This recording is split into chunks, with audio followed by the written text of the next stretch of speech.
Saan yung sombrero mo? Gusto mo ba ng kape? Pagtitimpla kita? Kasi napangasawa ko, hindi marunong mag-alaga ng asawa!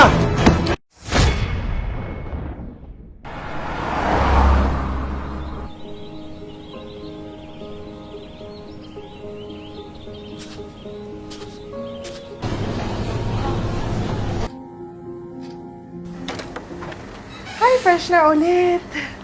Babe, nandiyan ka na ba? Nakita mo yung bahay? Ang linis.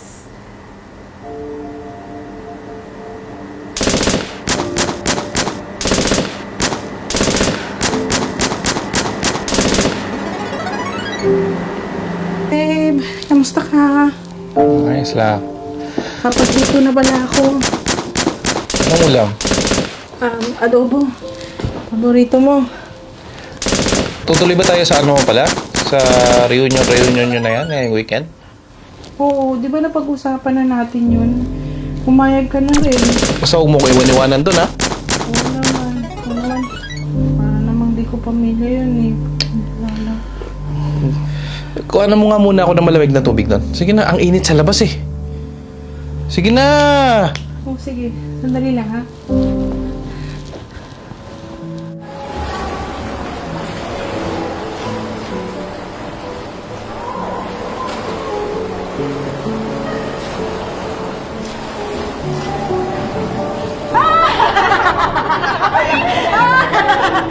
Pwede, pasok ka. May potential ka. Tsaka ikaw din, di ba? Uy, ano? Alis muna ako ha. Parang tawag yata ako ni Kevin. Sige, bye-bye. Joan! Joan! Babe, sorry. Tawag pa ba ako? Ano ba? Kanina pa kita hinahanap, ha? Ay, pasensya na. Nakipagkwentuhan kasi ako eh.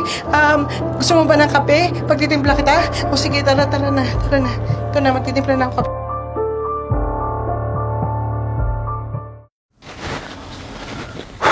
Late na ako.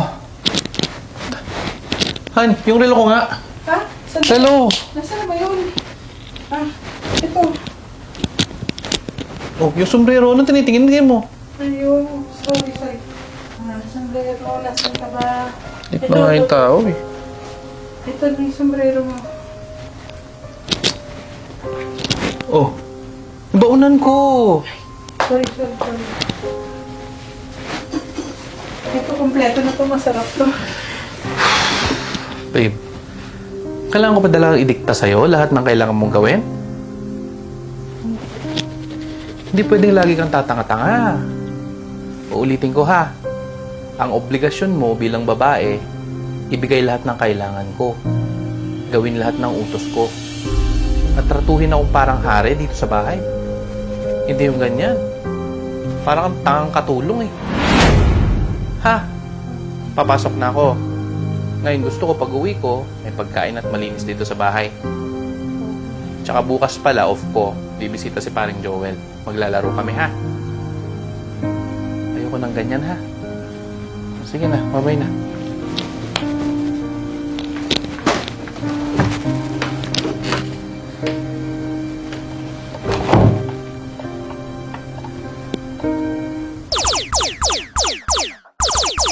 Ayun tulo. Akit ako. Sige.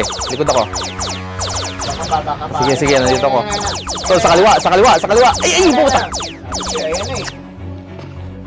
Hindi, tol, nauuhaw kasi ako eh. Pero nakita mo yan? Bagong version yan. Kakabili ko lang.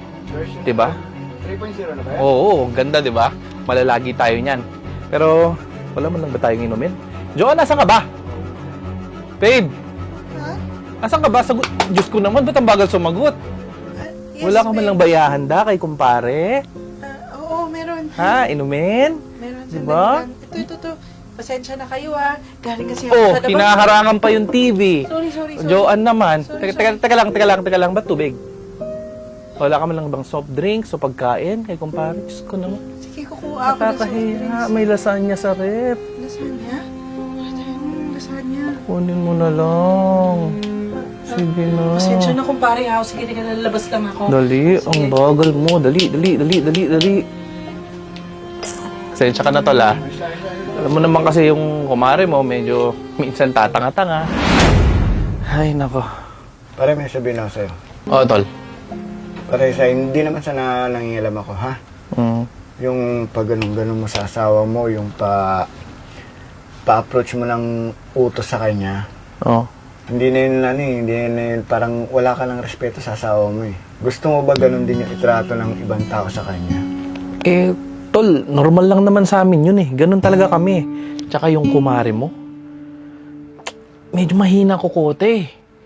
Alam mo yung typical na babae na paiba-iba ang desisyon? Tsaka alam mo, isa pa, naalala ko, sinabi ko sa kanya na kumuha kami ng katulong, ng alila dito sa bahay.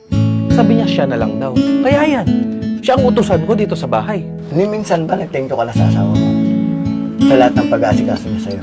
Tol, asawa ko eh. Kailangan ba yun? Obligasyon niya yun, di ba? Pagsilbihan ako, gawin akong parang hari sa bahay. Lahat ng babae, kailangan pagsilbihan ang lalaki sa bahay. Tol, baka nakakalimutan mo. Pinakasalan mo siya para hindi maging labandera, tagaluto, tagalinis ng bahay niyo.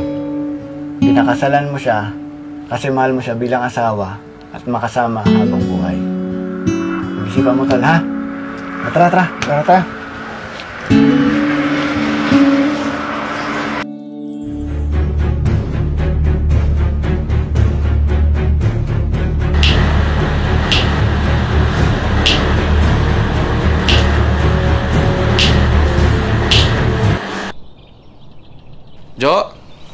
Joanne! Saan ka ba? Nandito. Ilang beses ko ba kailangan sabihin sa'yo na hindi ako papasok na hindi planchado ang damit ko? Alam mo, buti wala dito yung tatay ko. Kasi kung nandito yon, asar-talo na ako. Kasi napangasawa ko, hindi marunong mag-alaga ng asawa. Eh, sila ulo ka pala eh! At bumalik ka sa Poncio Pilato nagsabi sa'yo na ang babae, alila lang. Tsaka, papitik-pitik ka dyan? Anong tingin mo sa sarili mo? Hari? Na nag-asawa lang para magkaroon ng silbidora? Hindi ko kailangan ang lalaki na katulad mo. Makakahanap ako ng lalaking magmamahal at re-respeto sa pagkababae ko. Naintindihan mo?